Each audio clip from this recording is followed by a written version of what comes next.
على سيد المرسلين وخاتم النبيين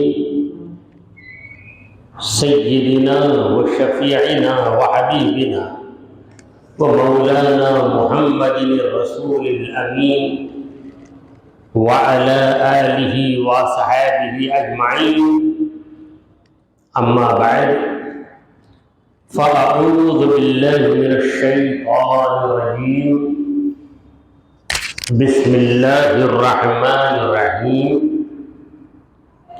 ام تسألهم خرجا فخراج ربک خیر وهو خیر الرازقین. صدق اللہ مولانا العظیم.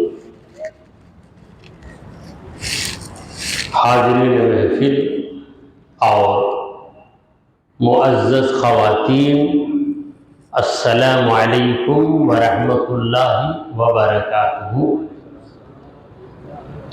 اللہ رب العزت جل وعلا کا ہم پر بے پناہ کرم ہے کہ اس نے ہمیں آقائے نامدار احمد مختار مدنی تاجدار دونوں جہاں کے سردار حضرت محمد مصطفیٰ صلی اللہ تعالی علیہ وآلہ وسلم کی بابرکت امت میں پیدا فرمائے. سامعین کرام، حمد و صلاۃ کے بعد جس آیت مبارکہ کی میں نے تلاوت کی ہے وہ سورہ المومنون کی 72 نمبر کی آیت ہے، یعنی آیت نمبر 70 پر 2. رب العالمین فرما رہے ہیں ام تسألهم خرجا. اے میرے مصطفیٰ، کیا آپ ان لوگوں سے کچھ عوض مانگ رہے، کوئی فیس لے رہے کیا؟ آپ کہہ رہے ہیں کہ کلمہ پڑھو، خدا کے دین کو اپناؤ، خدا کی عبادت کرو، جنتی بن جاؤ. آپ ان کا بھلا چاہتے ہیں. دنیا میں کوئی کسی کا کام کر دیتا ہے تو اس کے عوض میں کچھ نہ کچھ حاصل کرتا ہے، مگر اے مصطفیٰ آپ یہ کام مفت میں کر رہے ہیں.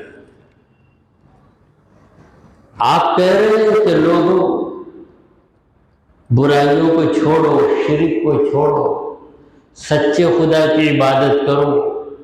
عبادت کا طریقہ میں تمہیں بتا رہا ہوں، جنت کا راستہ میں تمہیں بتا رہا ہوں.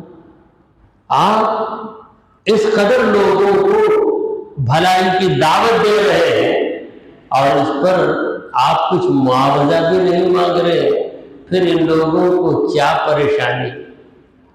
فخراج ربک خیر. اے نبی، آپ کے رب کی جانب سے جو انعام آپ کو ملنے والا ہے وہ بہت بہتر ہے.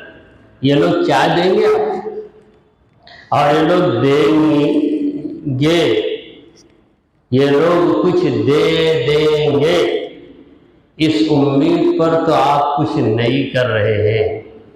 آپ تو رب سے لینے کی امید میں کر رہے ہیں، رب کو راضی کرنے کے لیے کر رہے ہیں. ہر وارث رسول کے اندر یہی جذبہ ہونا چاہیے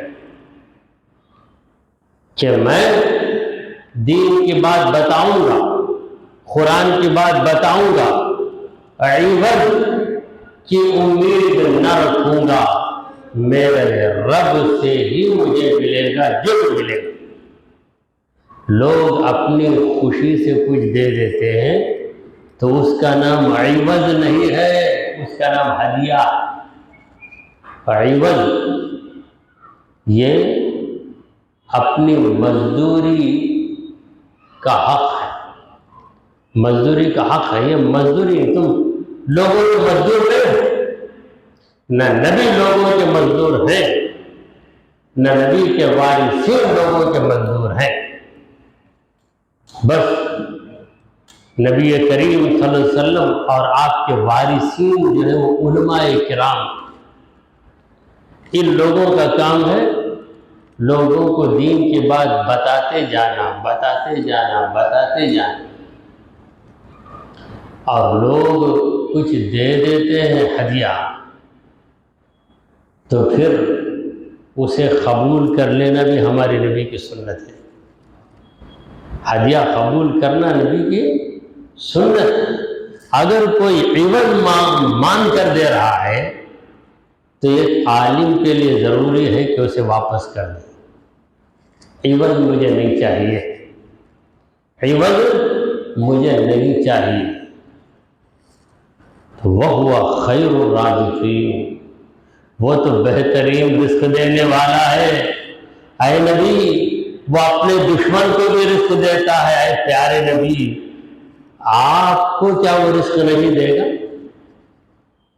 کیا یہ لوگ یہ سمجھتے ہیں کہ آپ رزق کے لیے یہ کام کر رہے ہیں، پیٹ پالنے کے لیے کام کر رہے ہیں، روٹی کے لیے کام کر رہے ہیں؟ کیسا گندا خیال ہے ان لوگوں کا۔ نبی کریم صلی اللہ علیہ وسلم کے بارے میں ایسا خیال کوئی رکھے تو اس سے بڑا نکما کوئی نہیں۔ سرکار دو عالم صلی اللہ علیہ وسلم کو یہ لالچ دیا گیا، حضور اکرم صلی اللہ علیہ وسلم کو یہ لالچ دیا گیا کہ اے محمد صلی اللہ علیہ وسلم، یہ جو کام آپ کر رہے ہیں، اگر دولت کی آرزو میں کام کر رہے ہیں تو ہم آپ کے قدموں پہ اتنی دولت اٹھائیں گے کہ خطہ عرب میں سب سے بڑے مالدار آپ بن جائیں گے۔ حضور اکرم صلی اللہ علیہ وسلم کو دولت کی لالچ بتائیے۔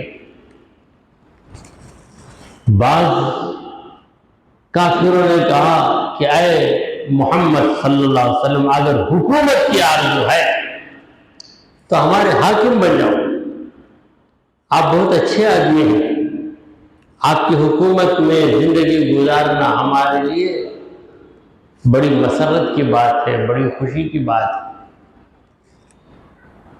بعضوں نے کہا کہ اگر کسی عورت کی تمنا ہے تو بتائیے، ہم بہترین خوبصورت، سب سے زیادہ خوبصورت جو عورت ہے اسے آپ کے نکاح میں دے دیتے ہیں، آپ کے حوالے کر دیتے ہیں۔ سرکار دو عالم صلی اللہ علیہ وسلم نے مسکرا کر کہا کہ تمہارے خیالات اسی معیار کے ہیں جو معیار تمہاری ذہنیت کا ہے، تمہاری سوچ کا ہے۔ تم ہر کام عوض کے لیے کرتے ہو اور میرے بارے میں بھی تم عوض ہی کا خیال کرتے ہو۔ ان اجری الا علی اللہ، میرا اجر تو میرے رب کے ذمے ہے۔ رب نے حکم دیا میں کر رہا، نہ مجھے دولت کی ہوس، نہ مجھے عورت کی خواہش، نہ مجھے حکومت کی تمنا، میں تو میرے رب کی رضامندی کے لیے کام کر رہا ہوں۔ تو ان لوگوں نے جو غلط حساب لگائے، پروردگار عالم ان کے غلط خیالوں کا جواب دے رہا ہے کہ اے میرے نبی، کیا آپ ان سے عوض مانگ رہے ہیں جیسا کہ ان کا خیال ہے؟ ارے عوض اگر لینا بھی ہے تو آپ مولا سے لیجئے، آپ کا رب آپ کو اتنا نوازے گا، یہ کیا نوازے گا؟ وَهُوَ خَيْرُ الرَّازِقِينَ، وہ بہترین رزق دینے والا ہے۔ اور ہمارا ایمان، میرا ایمان ہے، ہمارا ایمان ہے کہ کوئی عالم دین اللہ کی رضامندی کے لیے علم دین حاصل کرے اور علم دین کو پھیلائے تو پروردگار اسے کسی کا محتاج بناتا ہے، کسی کا محتاج نہیں بناتا، بلکہ اسے عزت سے نواز دیتا ہے۔ دنیا والے حیران ہو جاتے ہیں کہ اس کا کیا معاملہ ہے، نہ یہ تجارت کر رہا ہے، نہ کسی سرکاری دفتر میں ملازم ہے، بس چند سکوں پہ زندگی گزارنے والا، سکون کی زندگی گزار رہا تو پروردگار کرے وہ خیر الرازقین، وہ بہترین رزق دینے والا، اس کی طرف متوجہ ہو جاؤ تو سب کچھ ملتا ہے، غیر کی طرف متوجہ ہو تو وہ اپنی توجہ کو ہٹا لیتا ہے، تو غیر اللہ کی طرف جا رہا ہے، لوگوں کی طرف جا رہا ہے، لوگوں ہی سے لے، اگر میری طرف آ گیا تو پھر میں تجھے کبھی رسوا نہیں کروں گا۔ وَإِنَّكَ لَتَدْعُوهُمْ إِلَىٰ صِرَاطٍ مُسْتَقِيمٍ، یقیناً اے نبی آپ لوگوں کو بلا رہے ہیں، سیدھے راستے کی طرف بلا رہے ہیں۔ آپ کا بتایا گیا راستہ یہی سیدھا راستہ ہے، اور آپ کے راستے سے جو ہٹ جائے وہ ٹیڑھے راستے پہ چلا گیا۔ تو حضور اکرم صلی اللہ علیہ وسلم تک جو پہنچ جائے اس کو دین نصیب ہو گیا۔ جو نبی کریم صلی اللہ علیہ وسلم سے سرے منہ بھی ہٹ جائے، یاد رکھ لیجئے وہ دین ہی سے ہٹ گئے۔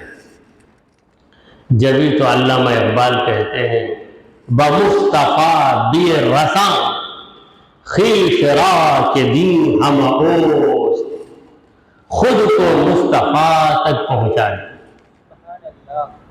خود کو مصطفیٰ تک پہنچا دے، کیونکہ دین پورے کا پورا نبی کی ذات، دین ہم اوست، نبی کی ذات، نبی کی ہستی، نبی ہی تو دین ہے۔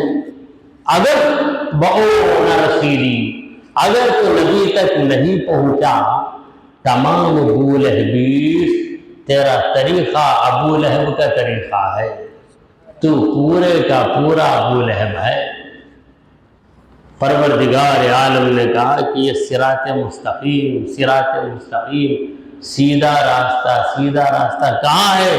جہاں نبی اشارہ کر دے وہی راستہ سیدھا راستہ ہے۔ وَإِنَّكَ لَتَدْعُوهُمْ إِلَىٰ صِرَاطٍ مُسْتَقِيمٍ، اے نبی یقیناً آپ لوگوں کو سیدھے راستے کی طرف بلاتے ہیں۔ وَإِنَّ الَّذِينَ لَا يُؤْمِنُونَ بِالْآخِرَةِ، یقیناً وہ لوگ جو آخرت پر ایمان نہیں رکھتے ان کا حال کیا ہے؟ عَنِ الصِّرَاطِ لَنَاكِبُونَ، وہ راستے ہی سے منہ پھیر لیتے، راستے کی طرف آتے ہی نہیں۔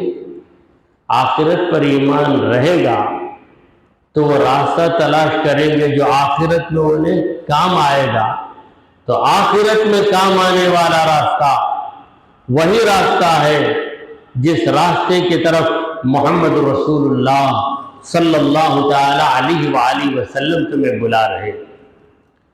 وَلَوْ رَحِمْنَاهُمْ، اگر ہم رحم کر دیں ان لوگوں پر، وَكَشَفْنَا مَا بِهِمْ مِنْ ضُرٍّ، جس مصیبت میں یہ پھنسے ہوئے ہیں اس مصیبت کو ہم دور بھی کر دیں، لَلَجُّوا فِي طُغْيَانِهِمْ، تو اپنی سرکشی کے اندر اور اتر جائیں گے، يَعْمَهُونَ، وہ بھٹکتے بھٹکتے ہی رہے۔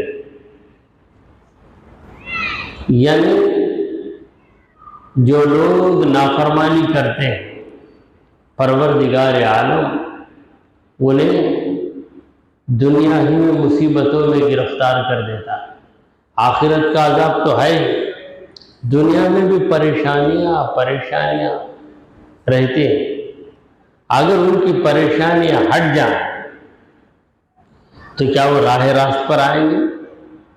آنے والے نہیں، وہ تو اپنی گمراہی میں اسی طرح بہکتے رہیں گے، بھٹکتے رہیں گے۔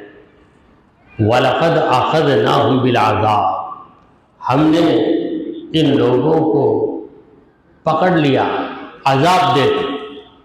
عذاب کئی طریقوں سے آتا ہے،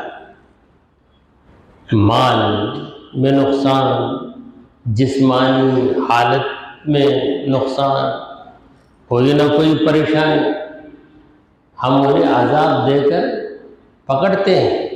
فَمَسْتَكَانُوا لِرَبِّهِمْ، تو ایسی حالت میں جو اپنے رب کی بارگاہ میں جھکتے نہیں ہیں، وَمَا يَتَضَرَّعُونَ، اور گڑ گڑاتے بھی نہیں، جیسے تھے ویسے ہی رہتے، مصیبت آئے تو فوراً رب کی طرف متوجہ ہو جانا چاہیے۔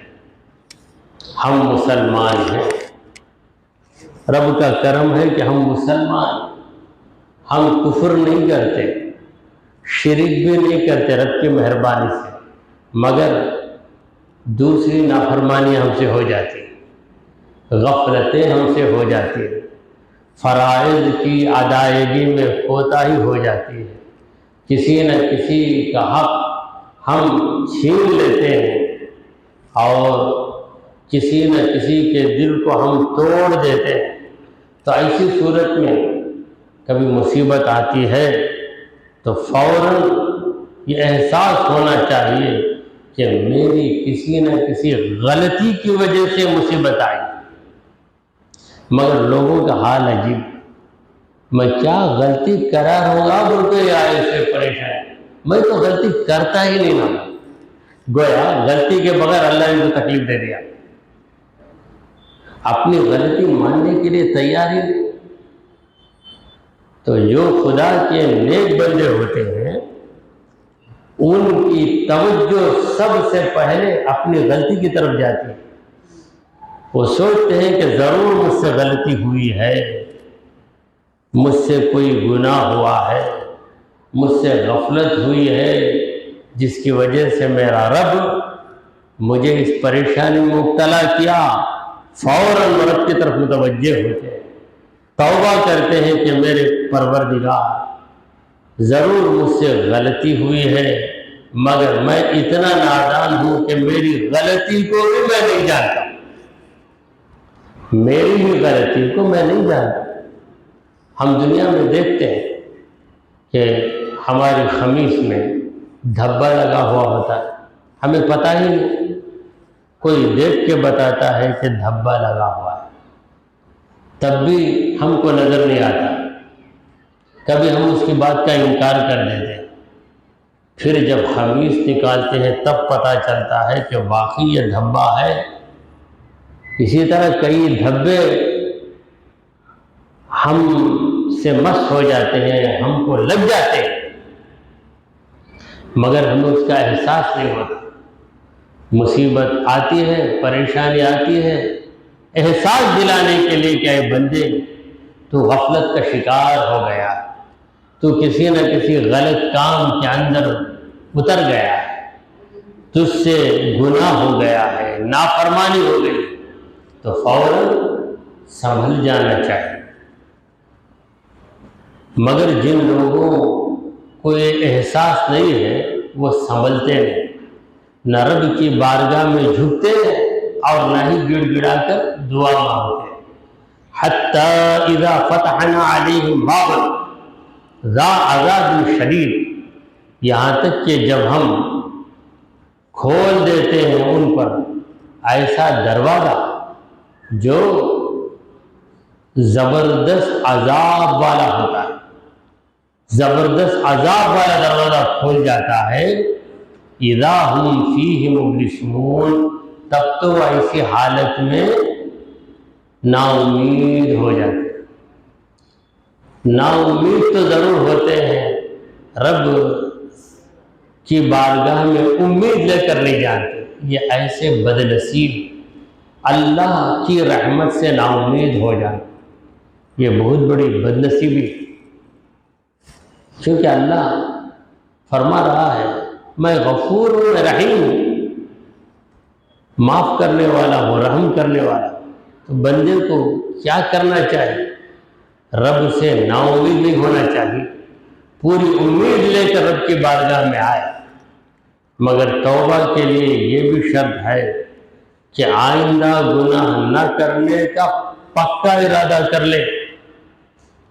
اللہ تعالیٰ نیتوں سے واقف ہے، کوئی ظاہری توبہ کر لے، دل میں ارادہ رکھے کہ موقع ملے گا تو پھر یہ گناہ کروں گا، تو اس کی توبہ ہی نہیں ہے۔ دنیا کے اندر ایک مجرم آتا ہے، آ کر افسر کے سامنے، پولیس کے سامنے، ٹیچر کے سامنے، اسٹوڈنٹ ہو تو وہ ٹیچر کے سامنے اقرار کرتا ہے مجرم ہو تو پولیس کے سامنے اقرار کرتا ہے، کوئی قاضی کے سامنے، جج کے سامنے اقرار کرتا ہے کہ آئندہ میں یہ غلطی نہیں کروں گا، مگر دل میں سوچتا ہے کہ جانے کے بعد وہ غلطی کروں گا، سامنے اقرار کرتا ہے۔ تو اس طرح غلط اقرار کر کے ایک انسان کو دھوکہ دے سکتا ہے، کیا کوئی خدا کو دھوکہ دے سکتا ہے؟ خدا تو دلوں کا راز جاننے والا ہے۔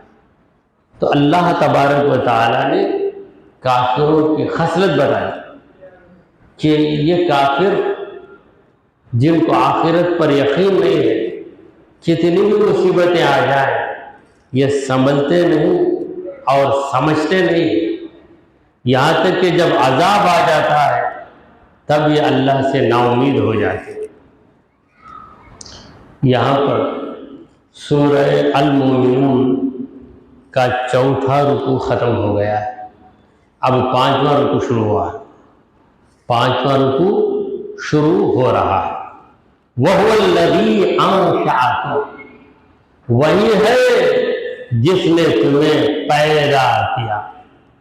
تم کیا ہو، کیسے ہو، کب سے ہو، کہاں سے ہو؟ کبھی تم نے خود پہ بھی غور کیا؟ کہاں سے آ گئے تم؟ خدا ہی نے تمہیں پیدا کیا۔ آخر اس خدا کو تم کیسے بھول جاتے ہو جس خدا نے تمہیں پیدا کیا؟ هُوَ الَّذِي أَنشَأَ لَكُمْ السَّمْعَ وَالْأَبْصَارَ وَالْأَفْئِدَةَ، وہی ہے جس نے تمہارے لیے کان، نگاہوں اور دلوں کو پیدا کیا۔ 3 نعمتیں۔ پہلی نعمت کان کے ذریعے انسان ساری آوازیں سنتا ہے۔ اگر دونوں کان بند ہو جائیں تو آدمی کس قدر مجبور ہو جاتا ہے، بس والا ہارن مار رہا ہے، مگر جس کو کان نہیں، کان تو ہیں، کان میں قوت سماعت نہیں، سننے کی طاقت، ہیئرنگ پاور نہیں ہے، تو ایسا ہی کھڑا رہے گا۔ وہ گاڑی والا گالیاں دے گا لیکن وہ ایسا ہی کھڑا رہے گا، کیونکہ اسے کچھ سنائی نہیں دیتا۔ تو کان جو نعمت ہے اللہ کی، اسے ہم کروڑوں روپے دے کر بھی خرید لے سکتے، کسی مارکیٹ میں یہ چیز نہیں ملتی، اللہ نے اپنے کرم سے پیدا کر دیا۔ والابصار، دوسری نعمت نگاہ ہے۔ یہ دو آنکھ، ان کی قیمت کیا ہے؟ کروڑ روپے بھی دے دیں تو اتنی بہترین آنکھ آپ کو نہیں ملے گی۔ بعض لوگ ٹرانسپلانٹ کر لیتے ہیں، کسی کی آنکھ نکال کر کسی کو لگا دیتے ہیں، اس میں 100% کامیابی نہیں۔ اگر کامیابی ہو گئی تو گارنٹی نہیں کہ کتنے دن رہے گا، کچھ بھی ہو جائے گا، انفیکشن ہو جائے گا۔ ہماری اصلی آنکھ میں انفیکشن ہو تو وہ آسانی سے دور ہو جاتا ہے، دوسری آنکھ لگ کر انفیکشن ہو تو وہ بہت پریشانی ہوتی ہے۔ تو یہ جو دو آنکھیں ہیں، یہ کہ ایک آنکھ کی قیمت مان لیجئے کروڑ روپے ہے، تو ہم سمجھتے ہیں کہ میں غریب ہوں۔ اصل بات تو یہ ہے کہ ہر انسان کروڑ پتی ہے، کیونکہ لاکھوں روپے کے 2 کان رکھتا ہے، ایک کان نہیں، 2 کان اللہ نے دے۔ یہ بھی خدا کا کرم ہے۔ اگر ایک کان کسی وجہ سے بند ہو جائے تو دوسرا کان کام کرنے لگ جاتا ہے۔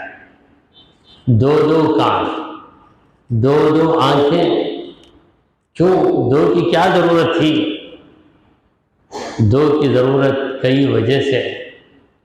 سب سے پہلے تو ہمارا حسن و جمال ہے۔ ایک کان والا کوئی آ جائے تو اس کے اندر کیا حسن رہے گا؟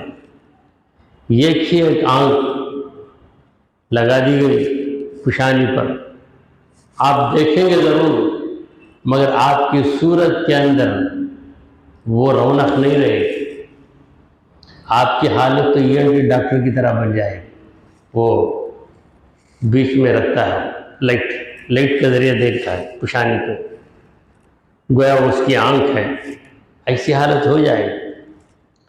تو ہمارے حسن کو بھی اللہ نے برقرار رکھا، اور دو آنکھیں، دو کان دے کر اللہ تعالیٰ نے دونوں کے اندر قوت رکھی، دونوں کے اندر قوت ہے، دونوں کان سنتے ہیں، مگر کنفیوژن نہیں ہوتا، یہ کان پہلے سن لیا وہ کان بعد میں سنا، ایسا نہیں، بیک وقت دونوں کان سنتے، بیک وقت دونوں آنکھیں دیکھتے، دونوں آنکھیں بیک وقت دیکھتے، دو کی وجہ سے کوئی پریشانی بھی نہیں۔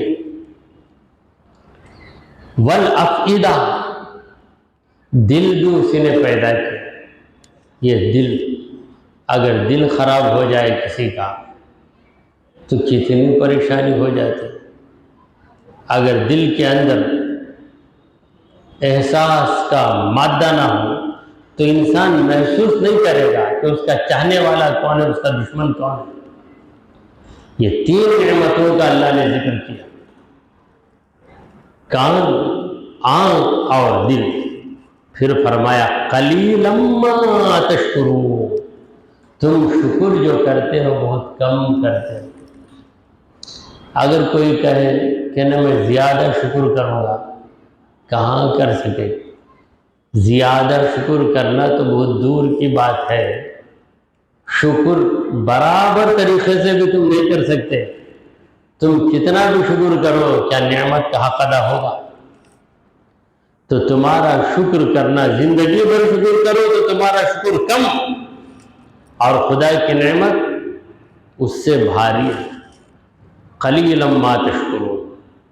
لیکن پروردگار اپنے کرم سے بندے کے شکر کرنے کو قبول فرما لیتا ہے، بندہ اتنا کہہ دے کہ الحمدللہ، ہر خوبی اللہ کے لیے، خدا کی نعمت کو یاد کر کے الحمدللہ کہہ دے تو رب کہتا ہے یہ بندہ میرا شکر ادا کیا، اس بندے نے میرا شکر ادا کیا ہے۔ کیا دقت ہے الحمدللہ کہہ دینے، الحمدللہ، حمد اللہ کے لیے، حمد کا معنی کیا ہے؟ خوبی، کمال، یعنی جو خوبی میرے اندر ہے یہ میری نہیں، میرے رب کی ہے، یہ معنی۔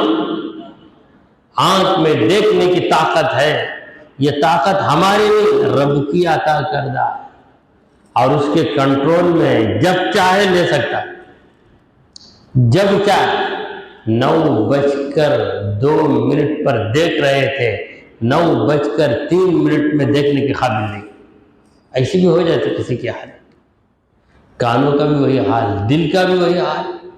اچھا دل خراب ہو گیا، اب اسے کچھ محسوس ہی نہیں ہو رہا ہے، یا دل کی جسمانی حالت کیا ہو گیا، بلاک ہو گیا، دل کے اندر بلاک ہو گیا، بلاک ہو گیا، پھر لاک ہو گیا، اب اسے ان لاک کرنا ہے، اسے ان بلاک کرنا ہے، کیا کرنا ہے؟ اس کے لیے علاج ہے، دوا ہے، یہ ساری چیزیں بھی اللہ تعالیٰ نے پیدا کی، کیونکہ بیماری کا پیدا کرنے والا رب، دوا کا پیدا کرنے والا بھی رب۔ ہمارے نبی کریم صلی اللہ علیہ وسلم نے فرمایا ما انزل اللہ داء الا وقد انزل له دواء، اللہ تعالیٰ نے جو بھی بیماری اتاری ہے ضرور اس بیماری کی دوا بھی اللہ نے اتاری ہے۔ فتداووا یا اہل القرآن، اے قرآن کے ماننے والوں تم دوا دارو کیا کرو، دوا کو استعمال کرو، مگر شفا اللہ ہی کے ہاتھ میں ہے، یہ یقین رکھو، اگر وہ شفا دے گا تو دوا کام کرے گی، ورنہ دوا کام نہیں کر سکے گی۔ تو اسی پر اکتفا کرتے ہوئے ہم درس حدیث کی طرف متوجہ ہوتے ہیں اور چند ایک حدیثیں آپ کے سامنے عرض کرتے ہیں۔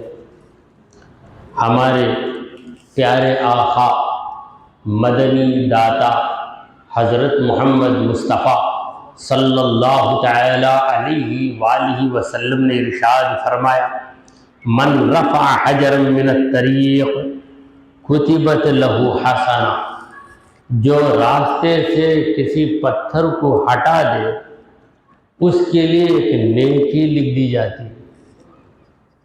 وَمَنْ كَانَتْ لَهُ حَسَنَةٌ دَخَلَ الْجَنَّةَ، اور جس کے پاس یہ ایک نیکی بھی ہوگی اس ایک نیکی کی وجہ سے بھی وہ جنت میں داخل ہو جائے۔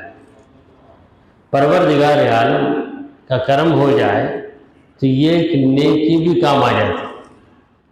اگر اس کا کرم نہ ہو تو تمہاری ساری نیکیاں برباد ہو جاتی۔ رب کا کرم یہ بہت ضروری چیز ہے۔ اللہ تعالیٰ کی رحمت کسی نہ کسی بہانے سے بندے کو جہنم سے چھٹکارا دلا دیتی ہے۔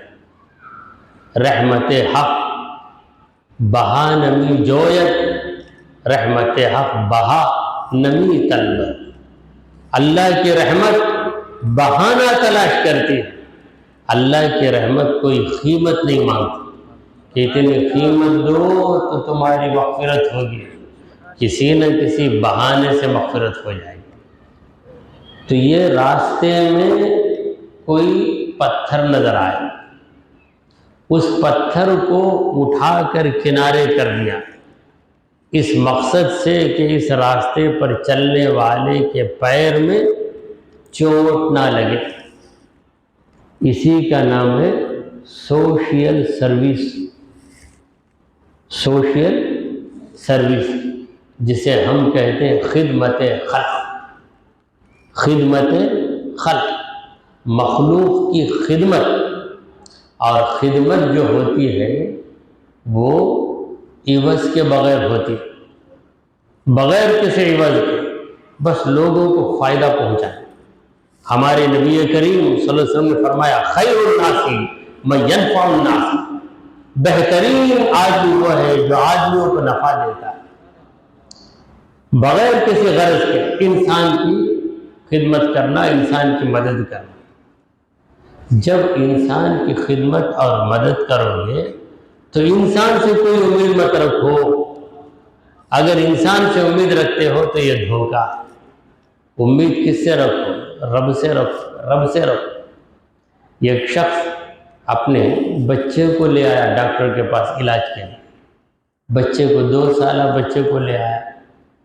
اب ڈاکٹر بچے کا پورا معائنہ کیا، اس کے لیے جو دوا ہے وہ دوا بھی تیار کر دیا، اسے انجیکشن بھی لگوا دیا۔ پھر اس کے بعد یہ امید رکھتا ہے کہ بچہ مجھے کچھ فیس دے گا۔ تو ایسے ڈاکٹر کے بارے میں آپ کیا کہیں گے؟ ارے بچے سے تجھے کیا امید ہے؟ بچے کو جو لایا باپ، اس باپ سے تو فیس کی امید رکھ، بچے سے امید مت رکھ، یہ تو بچہ ہے۔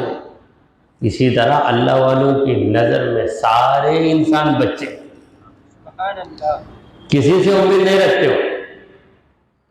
لوگوں کی مفت خدمت کرتے ہیں مگر انعام رب سے پا لیتے ہیں، رب سے انعام پا لیتے ہیں۔ کیسا انعام ملتا ہے رب کا؟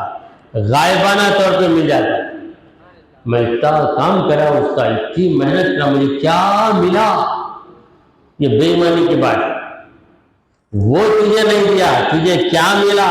ذرا غور کر، تیرے رب نے تیری آنکھوں کو سلامت رکھا، تیرے گھر کو جھگڑوں سے بچا لیا، تیرے بچوں کو بگڑنے سے بچا لیا، تجھے دنیا بھر کی الجھنوں سے بچا لیا۔ یہ اس کا کرم نہیں ہے تو کیا ہے؟ مجھے کیا ملا؟ لوگوں سے امید رکھنے والا یہی کہے گا مجھے کیا ملا۔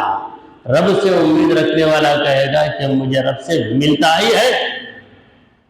تو لوگوں کی خدمت، لوگوں سے عوض حاصل کرنے کی آرزو میں مت کرو۔ اگر کرو گے تو اس کا نام خدمت نہیں ہے، اس کا نام مزدوری ہے۔ ارے مزدور مت بنو، خادم بنو۔ مزدور مت بنو، خادم بنو، خدمت تم کرو گے اور انعام رب دے گا۔ آپ کسی کے ہاں نوکر، کسی کمپنی میں آپ نوکر، تو اس کمپنی میں کسٹمر آ رہے ہیں، آپ کسٹمر کی خدمت کر رہے ہیں، مگر کسٹمر سے آپ کو امید نہیں کہ وہ آئے گا، بس جو اسے لینا ہے، جو اسے خریدنا ہے خرید کے جائے گا۔ آپ کی سروس کو آپ کا جو اونر ہے وہ دیکھ رہا ہے، وہ اس کا انعام آپ کو دے گا۔ تو دنیا میں لوگ اتنے چالاک ہیں کہ کوئی کسٹمر سے امید نہیں رکھتا، کوئی ٹیوشن پڑھاتا ہے تو بچوں سے امید نہیں، بچوں کے باپ سے امید رکھتا ہے، کوئی ڈاکٹر بچے کا علاج کر کے بچے سے امید نہیں، بچے کے باپ سے امید رکھتا ہے۔ اور ہم اتنے نادان ہو گئے ہیں کہ خدا کے بندوں کی خدمت کر کے بندوں سے امید رکھتے، بندوں کے رب سے امید نہیں رکھتے۔ یہ نادانی نہیں ہے تو کیا؟ عرفان اگر حاصل ہو جائے، عرفان کیا ہے؟ رب کی پہچان۔ رب کو جو پہچان لیا، بندے کو اس نے پہچان لیا، بندے کو اس طرح پہچانا کہ بندہ کچھ نہیں کر سکتا، رب کو اس طرح پہچان لیا کہ رب ہی سب کچھ کر سکتا ہے، اور بندوں کے کرنے میں اسے مولا کا کرنا ہی نظر آتا ہے۔ بندے اس کا کام کرتے ہیں یا اسے نوازتے ہیں بندے آ کر، تو سوچتا ہے کہ بظاہر بندہ حقیقت میں میرا مولا ہی ہے، جس کے قبضہ قدرت میں سارے بندے۔ تو من رفع حجرا من الطریق، جو راستے سے ایک پتھر کو اٹھا دے، یعنی اٹھا کر کہیں کنارے رکھ دے، کتبت لہ حسنۃ، اس کے نام اعمال میں ایک نیکی درج کر دی جاتی ہے، وہی رجسٹریشن ہو جاتا ہے۔ اس رجسٹریشن کے لیے آپ کو فیس دینے کی ضرورت نہیں، یا کہیں جا کر کیو میں کھڑنے کی بھی ضرورت نہیں، بس یہاں آپ نے سوشل سروس کی، سوشل سروس، یہ ذہنیت مسلمانوں میں آ جائے تو ساری قومیں مسلمانوں کی قدر کریں۔ مگر بدنصیبی، انفارچونیٹلی ہمارا حال کیا ہو گیا ہے، ہم کوئی بھی کام بغیر عوض کرنے کے لیے تیار نہیں۔ تو بغیر عوض کے کام کرو، اللہ تعالیٰ سے تو انعام ملے گا، مگر لوگوں کے پاس بھی مقبولیت حاصل ہو جائے گی۔ وَمَنْ كَانَتْ لَهُ حَسَنَةٌ، یہ نیکی بھی کسی کے پاس ہو، دخل الجنت، وہ جنت میں داخل ہو جائے گا۔ چلیے ایک اور حدیث آپ کے سامنے عرض ہے۔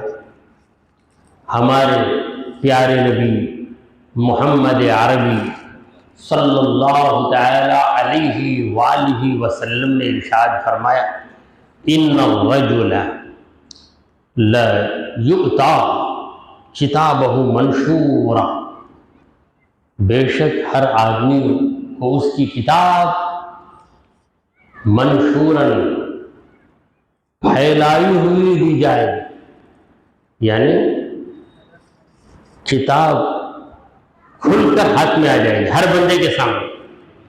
کیا ہے کتاب؟ اسے ہم کہتے ہیں نامہ اعمال، حقیقت میں ہے لائف ہسٹری، ہماری بایوگرافی، ہماری لائف ہسٹری قیامت کے دن ہاتھ میں آ جائے، کوئی دقت نہیں۔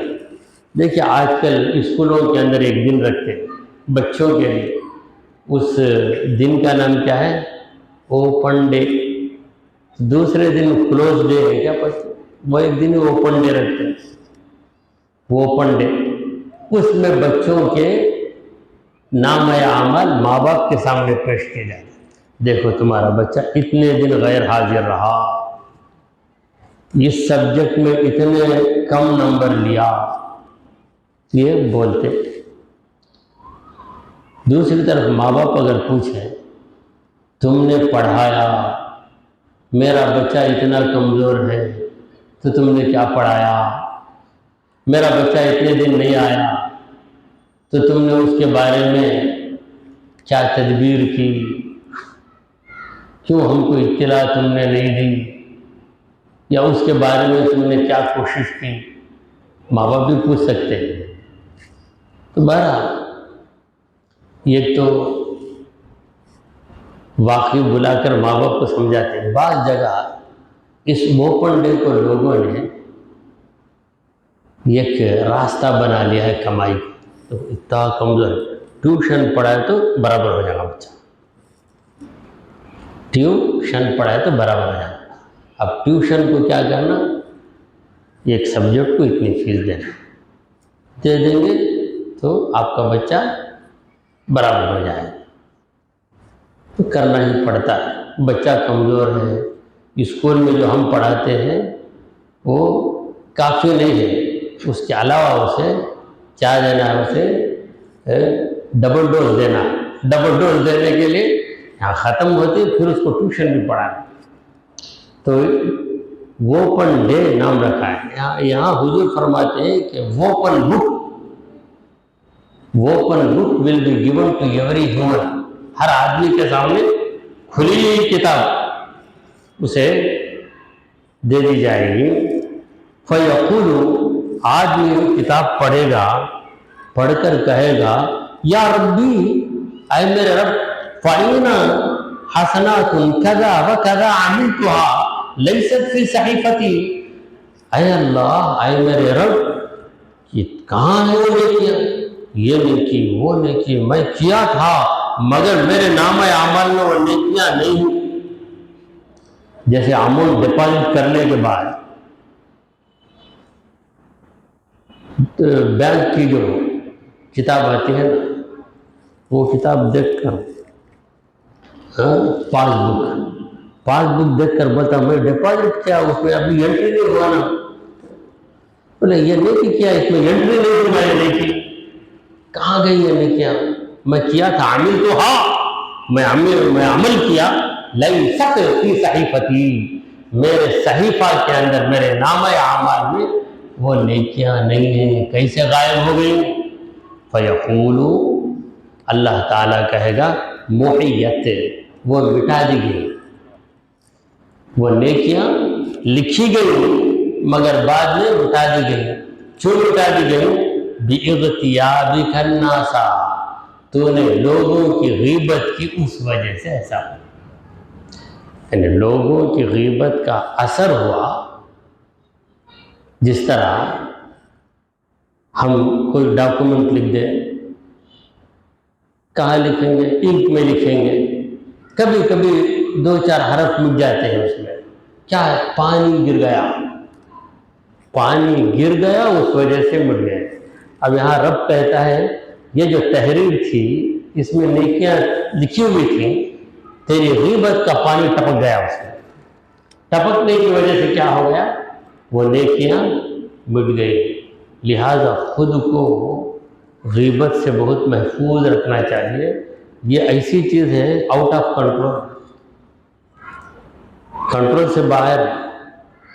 پروردگار کبھی یاد دلاتا ہے تو جو کر رہا ہے یہ غیبت ہے، تو اس وقت کیا کرنا ہے؟ فوراً اسے بریک لگا دینا، فوراً زبان کو بریک لا کر ٹاپک چینج کر دینا۔ جو بات ہمارے اختیار سے باہر ہو کر ہو گئی غلطی، توبہ تو کریں گے مگر اس کا فوراً علاج کیا ہے؟ فوراً جو ہے زبان کو بند کرنا، یا دوسرے موضوع پر دوسری بات کرتے ہوئے چلے جائیں گے، تو یہ ایک طریقہ ہے بچنے کا۔ ورنہ رب کا کرم جب تک نہ ہو کوئی بندہ کسی برائی سے بچ ہی نہیں سکتا۔ دعا کیجئے کہ پروردگارا، ہم نے جو کچھ کہا اور سنا اسے قبول فرما لے۔ اے اللہ، ہماری گناہوں کو معاف فرما دے، ہماری خطاؤں کو درگزر کر دے۔ اے رب کریم، ہم پر تیری خاص رحمت نازل فرما۔ اے اللہ، ہمیں سیدھے راستے پر چلا، تیرے انبیاء اور تیرے اولیاء کے راستے پر چلا۔ اے رب جلیل، ہمارا خاتمہ ایمان کی حالت میں فرما۔ وصلی اللہ تعالی علی خیر خلقہ سیدنا ومولانا محمد وعلی آلہ واصحابہ اجمعین